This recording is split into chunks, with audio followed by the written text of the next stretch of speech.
রাজধানীর এভারকেয়ার হাসপাতালে চিকিৎসাধীন বিএনপি চেয়ারপারসন ও সাবেক প্রধানমন্ত্রী খালেদা জিয়া সুস্থ হয়ে উঠবেন বলে তার চিকিৎসায় গঠিত মেডিকেল বোর্ড আশাবাদী। এমনটাই জানিয়েছেন দলটির স্থায়ী কমিটির সদস্য ও চেয়ারপারসনের ব্যক্তিগত চিকিৎসক professor doctor AZM Zahid Hossain. শনিবার 6 ডিসেম্বর বেগম খালেদা জিয়ার সর্বশেষ শারীরিক অবস্থা নিয়ে ব্রিফিংয়ে সাংবাদিকদের একথা জানান তিনি। ডাক্তার জাহিদ হোসেন বলেন, বেগম জিয়ার চিকিৎসার জন্য গঠিত দেশি বিদেশি চিকিৎসকদের সমন্বয়ে গঠিত মেডিকেল বোর্ড সর্বোচ্চ চেষ্টা করে যাচ্ছে এবং তারা আশাবাদী যে তিনি সুস্থ হয়ে উঠবেন।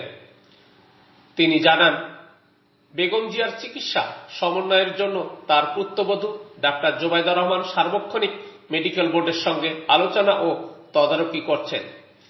এছাড়া তারেক রহমানও সার্বক্ষণিক তদারকি করছেন এবং চিকিৎসকদের নির্দেশনাকে অগ্রাধিকার দিচ্ছেন।